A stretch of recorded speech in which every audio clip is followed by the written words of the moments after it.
Wyrd Talks. Welcome to Wyrd Talks. Episode 1. I don't want to do this anymore. This is awkward.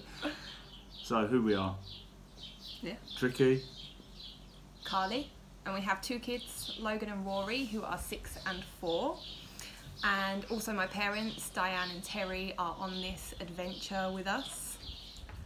And essentially, we sold up our lives in England, jumped over to Spain to buy some land and build a sustainable eco home using straw bales, green roof, very eco-friendly technologies and more organic and earth-based technologies for a better life. Yeah. And alongside with that, with the land, we have enough space that we're going to build yurts so that we can have guests come over and have courses and have all sorts of activities going on and events on the land. Something sustainable for us now and for us in the future. So not just a home or a homestead, but something that in the future will be our livelihood, our income, our base, everything. Yeah, and we'll be homeschooling the kids, or we are homeschooling the kids as well. So it's going to be something that we can use to teach them and show them more than just what you'll receive in a classroom, more than just a square education in a concrete box. And it's something that we're both really passionate about, to come out here and at least try to live the dream.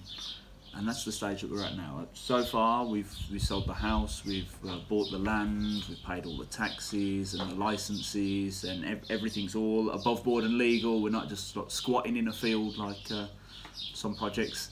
Everything's legal, and that was important to us because we want it to be our life. So we wanted everything to be done properly, and with that comes an attached cost. So it's not quite as smooth and easy as we thought it might be. No, it's not been smooth sailing. No, definitely not, and we've had several setbacks along the way, some major ones as well.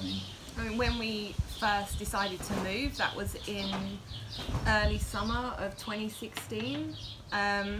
And when we sold our house in the UK, it happened really quickly. It sold quite quickly to start with. And now we are in June 2019. And we thought at the start that it would be about a year. Yeah. We thought, yeah, a year, we'll sell our house, we'll build a house, that'll be fine. But we're 3 years in, and so far all we have is holes in the ground. Yeah, we've dug all the foundations have all been marked off. The house that we're building is in the shape of an almond flower, so it wasn't quite as easy as just digging out square trenches for a regular house. It took an entire day just to mark out the foundations because it's such a geometric design. Equation. And we started digging out with the smaller digger and hit real compacted rock layers, and even the digger couldn't get through it, so we had no chance of doing it by hand. We had to get a bigger digger in. So now the foundations are dug, and the next step is for us to get the concrete and steel in and have the foundations poured and cured before winter. And that will allow us then to plan and save away the resources for the next stage, which would be the timber frame, because it's called a cut system, which is cells under tension, and you put the straw into the timber frame and then cut the bales so that everything is under the pressure of the bale next to it. So it's quite an interesting method of building. And I can't wait to get stuck in with it, but at the moment we do just have a hole in the ground. Yeah, I think it's important to mention that we are self-funding our build. So when we sold our house in the UK, we came out with quite a bit of equity, more than we thought we would have, but also more than we thought we would need. And that's been a shock because it didn't stretch as far as we sort of thought it would. So when we sold our house, we had about 70,000 sterling. And well, what have we got for 70k? So far we've bought our land, which is 5 acres almost, and we have paid for all of our architect fees to have our dream house designed.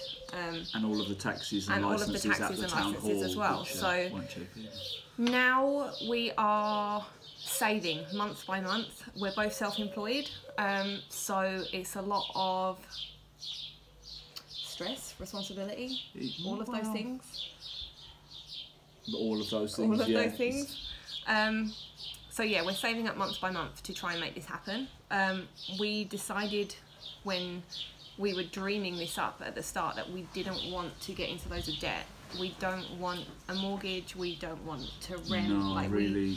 We don't want to if pay we can any do of it that without stuff. a mortgage, and I know that we can, it will just take longer. But I'd much rather be mortgage free, because that's the dream, isn't it? Yeah, if we wanted to be in on a the mortgage system. property, we could have done it in England. Yeah.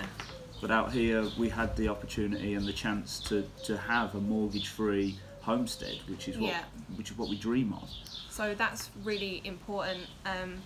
So the saving up is difficult, and it's happening. Yeah, Slowly? we're saving. Not so slowly. No, we're making good progress with the saving. I mean, it's a realistic goal that we've set, and we're living within our means and saving enough money each month that we should be able to progress over the next couple of years. We should have the house built easily within the next couple of years if we can carry on the way that we are. And we are self-building as well. That's important to mention. So we're Do everything self-funding ourselves. and We self-building. don't want any help for anyone and we because we're have just two mad. like handmade businesses too. Yeah. So we're very hands-on. We like to do things ourselves. We're educating our children ourselves at home. We run our businesses ourselves at home. We are building our house ourselves, funding our house ourselves. I think it's quite important to mention that because a lot of sustainable and permaculture projects do have a large initial investment, or they had money to begin with, whereas we are trying to do it without any money. Yeah, I mean, although we had Because the why money shouldn't from you? the sale of our house, there were a few things that happened along the way which sort of our savings took a hit, and we'll go into that in more detail at another time. Or you can find all of that sort of information of the tragedy of events that led up to this point in time. It's all on the blog, and we'll put a link in the video that you can get to it and see the blog post and see what happened. So why have we decided to start making videos? Because we can never seem to find the time to blog. No, We I'm thought that this terrible. might be I used to easier. really love writing, but now with everything that we're trying to do, having full-time businesses, full-time homeschooling, and trying to build an entire house and homestead, it doesn't leave a lot of time for the things, even the things that we're passionate about. Yeah. And it's a lot quicker and easier to get information over a video than it is for us to type it out in the blog post. Because some of the blog posts used to take hours to write them all up and get them done And properly. I think this is more organic anyway, and it's more fun. It's more of an insight into who we are and how mad we actually are doing this. Not It well, let you mad, get ambitious. yeah, optimistic, wildly optimistic, but we'll get there. And this is the easiest way, I suppose, for people to get a real insight into what's going on here, how we do things, how we think, and what, not only why we're doing it and how we're doing it, but when we do finally build the house, we'll have a really well documented journey to show other people that want to build their own. And if we inspire anyone to do it, then that would be great. Yeah, well, already we get messages from people asking how we're doing it, or like how we've managed it, even though we haven't shared that much yet, because I guess we was always waiting for the point where it felt like it was real, like it was happening, it's almost and like then you end up putting it off all the time. That was another thing that we found hard about blogging. It's like, well, we don't feel like we've really started yet, so what do we have to write about? But this is important because anyone who wants to be on this journey too, you know, there's all these things that happen that no one really talks about, and if you search online, not a lot of people have really shared about it. So we want to share the good stuff, the bad stuff, the tough stuff, like everything that happens, the whole shebang. I don't think you can be authentic if you only share the highs. You've got to share the highs and the lows, and we'll tell you the stuff that's great. We'll also tell you the stuff that didn't go so well, the stuff that hasn't been easy, the frustrations of doing this, and some of the obstacles that we've hit on the way that we didn't even see coming, because most people aren't talking about these things because they want everyone to believe that their homestead is a fairy tale and that nothing ever goes wrong and it's all rainbows and unicorns. And the reality is this is the real world, and that doesn't always happen, and there are so many problems and hiccups along the way on a project like this. Yeah, and things don't go to plan. And to be honest, we're not the most amazing planners.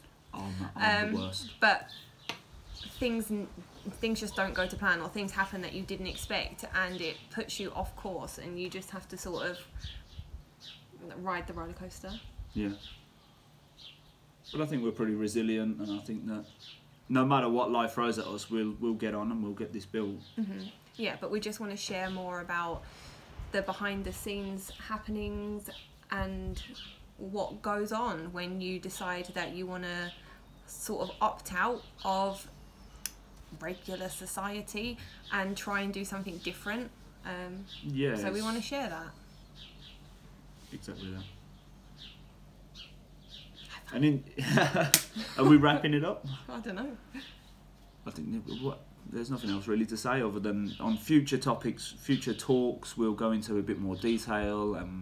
You are all obviously welcome to recommend topics. If there's anything you want to know and want us to talk about, we'll be more than happy to sit down and talk about it and go through the wheres, whys, whos, what, where, when. Yeah, we don't want to overload you on our first video and make it like 12 hours long. So we're sort of done I don't want to overload us. I know, yeah. Can I remember that much stuff? So yeah, we just wanted to do a quick video to say who we are and what we're doing and what's happening, and I guess when we do any more videos, we'll break it down more into subjects and go into more detail. Yeah. Yeah. And that is the first Wyrd Talk. Wyrd Talks. Happy days. Adios. See you later.